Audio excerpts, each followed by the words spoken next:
Nós vivemos hoje uma situação de total, que já há alguns anos se manifesta, mas hoje está cada vez mais evidente, de total colapso das instituições ditas representativas, que dizem representar a população e representam só a eles próprios.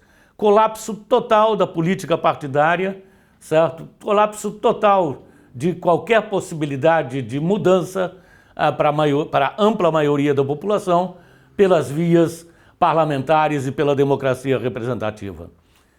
Nós concordamos que existe política para além do voto. A política não é e não deve ser o ato de você eleger alguém a cada 4 anos que nunca vai te representar e que vai defender interesses próprios ou interesses de grandes grupos econômicos. A política se faz no cotidiano, a política se faz na rua que você mora, a política se faz no bairro que você mora, certo? Nós temos que reocupar os espaços da nossa existência, tanto os espaços da nossa moradia, como os espaços aonde trabalhamos. Como fazer isso? No Rio de Janeiro, já há alguns anos, desde 2013, com frequência tem se realizado em vários bairros o que se chama de assembleia de ruas. Essas assembleias são discutidas com as pessoas que moram na rua e no bairro e se discute quais são as necessidades daquele bairro, que podem ser as mais variadas, desde tampar buracos, passando por melhorar uma creche ou construir uma creche, passando pela questão de assistência de saúde, ou seja, postos de saúde, passando pela questão das escolas que o bairro possa ter ou que queira ter. Isso é decidido através de uma organização da própria população que mora nesse espaço. Isso é ação direta. Quando falamos em ação direta, estamos falando do quê?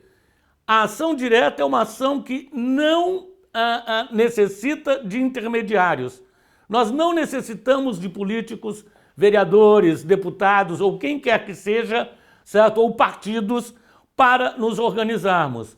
Ação direta é quando a população interessada na resolução de problemas se auto-organiza e, através de discussões, assembleias, através de democracia direta, propõe propostas para soluções desses problemas.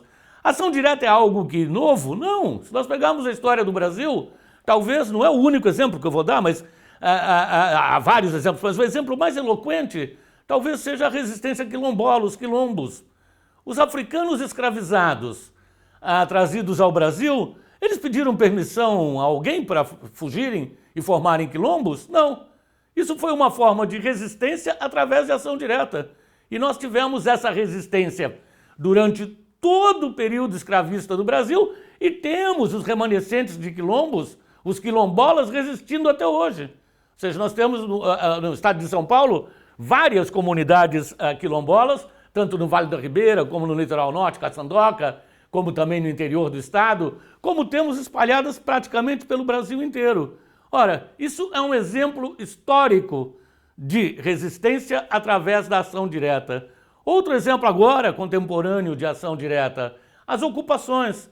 As ocupações que estudantes, de forma brilhante e de forma extremamente importante, até para a recuperação do espaço da escola, enquanto espaço de aprendizado real e espaço de elaboração de um conhecimento crítico e não apenas um espaço de domesticação, como se faz da escola hoje.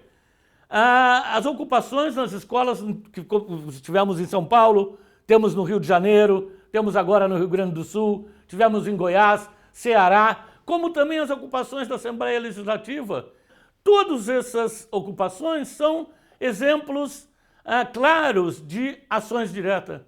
Ou seja, ninguém pediu autorização para ocupar esses espaços.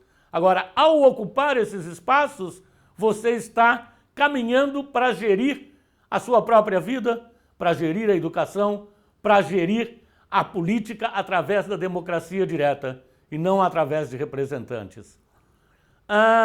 Além da ação direta, é importante também lembrarmos um pouco da autogestão. Nós defendemos a autogestão, e o que é a autogestão? É quando você, através de assembleias e através do consenso, gere o seu próprio espaço de trabalho. Nós temos alguns exemplos contemporâneos de autogestão, certo? Como a fábrica Flaxo, que foi ocupada depois da falência, que hoje é autogerida pelos operários, e temos exemplos históricos de autogestão. A autogestão não pode ser confundida apenas com controle operário, porque o controle operário, muitas vezes, da produção, controle operário da fábrica, muitas vezes é subordinado a interesses de partidos políticos ou a interesses de centrais sindicais. A autogestão, no nosso ver, a autogestão da perspectiva anarquista, ela é quando os trabalhadores de uma fábrica, certo, de forma consensual e através de assembleias que eles próprios chamam e convocam e estabelecem, definem quais são as normas a serem adotadas, qual será o ritmo de produção, qual será a escala de produção, e é óbvio que a autogestão tem que ser estendida no máximo possível. E aí as outras empresas vão se federar, conselhos federativos, para que você possa estabelecer trocas, estabelecer mecanismos de uma empresa ajudar a outra. Talvez o exemplo mais feliz e mais frutífero da autogestão na história contemporânea é o exemplo da Revolução Espanhola, que está completando esse ano 80 anos, né? Uma revolução que não à toa, não é por acaso, pouquíssimo conhecida e pouquíssimo estudada. Ou seja, a Revolução Espanhola, que se deu no meio de uma guerra civil, ela praticamente não aparece nos livros didáticos. Você pode fazer até um curso universitário de história que você passa 4 anos, 5 anos estudando e não tem nenhuma referência ao que foi a Revolução Espanhola. Fala-se da Revolução Cubana, fala-se da Revolução Mexicana, fala-se da Revolução Russa, fala-se da Revolução Chinesa, mas a Revolução Espanhola fica escondida, ou quando muito fica numa nota de rodapé. Agora, será que isso é esquecimento? A história não é só memória, a história é esquecimento também, né? É esquecimento, mas é deliberado, porque a Revolução Espanhola foi a mais radical e a mais generosa das revoluções do século XX. Uma revolução que pretendeu e tentou construir o socialismo com liberdade. E não um socialismo autoritário, estatal, mas um socialismo federalista, um socialismo autogestionário.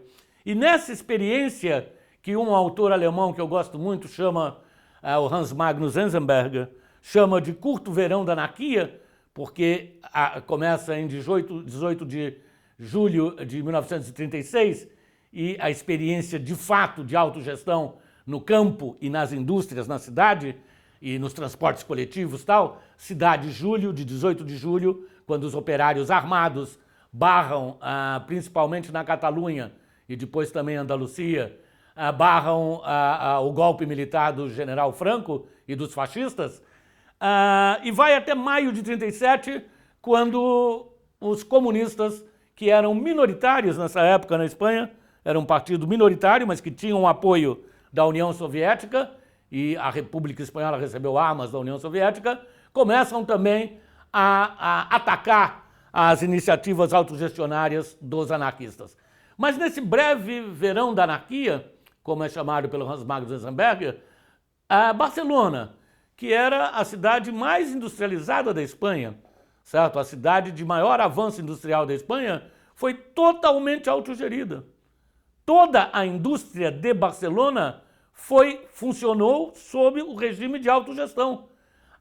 O transporte coletivo de Barcelona, bondes, ônibus, foi autogerido. A produção agrícola, certo, no interior da Espanha, foi autogerido através de comitês de trabalhadores rurais que autogeriram a produção. Há vários estudos sobre a autogestão espanhola, e estudos seríssimos, e todos eles indicam que a produtividade aumentou, a qualidade de trabalho melhorou, ou seja, os dados são extremamente positivos. Essa experiência foi derrotada pelo fascismo, por um lado, e pela política contra-revolucionária do Partido Comunista Espanhol, por outro lado. Os anarquistas tiveram a infelicidade de ter que lutar contra duas frentes, a frente de direita, os fascistas, e a frente de esquerda, os comunistas. Foram derrotados, mas as lições que nos deixaram, acho que são inspiradoras até hoje. Falar em ação direta, em autogestão hoje, 2016, aqui no Brasil, é mostrar que uma outra política é possível, que existe uma política além do voto. Nós devemos cada vez mais tentar nos organizarmos. Note, quando eu falo nós devemos cada vez mais tentar nos organizarmos a partir dos bairros, a partir das periferias, é importante lembrar que esses embriões de organização popular já existem. É só ver o que acontece em áreas periféricas do Rio de Janeiro, que eu conheço melhor, e de São Paulo também, mesmo aqui da Baixada Santista, em que você tem a fundação e a manutenção de bibliotecas populares em vários bairros, em que você tem vários saraus literários e toda uma literatura periférica surgindo e sendo editada. Tudo isso gerido pelos próprios interessados. Ora, essas formas embrionárias de autogestão e de ação direta cultural, editorial, devem ser não só incentivadas, como generalizadas e federalizadas, para que os grupos tenham contatos um com o outro. Cabe a nós, certo, incentivarmos essas ações e não sermos a vanguarda delas. Ou seja, o nosso papel é estar ao lado delas, estar junto a elas, mostrando que essa possibilidade de uma ação política através da democracia direta, através da ação direta, através de uma organização horizontalizada e não vertical, através de organizações não partidárias, através da discussão o mais ampla possível com os setores envolvidos nessas atividades, isso é possível e nós temos que incentivar esse tipo de ação cada vez mais. Gostaria de terminar lembrando um grande amigo e também militante anarquista e criador da somaterapia, o Roberto Freire, que dizia nos seus escritos e dizia também nos jornais que ele ajudou a editar, a seguinte palavra de ordem: pão, tesão, autogestão. Nós precisamos do pão para nos alimentar, precisamos do tesão, do prazer, para que a vida não seja apenas uma vivência inútil, e precisamos da autogestão para termos controle da nossa própria individualidade e do nosso entorno social. Saúde e anarquia para todos.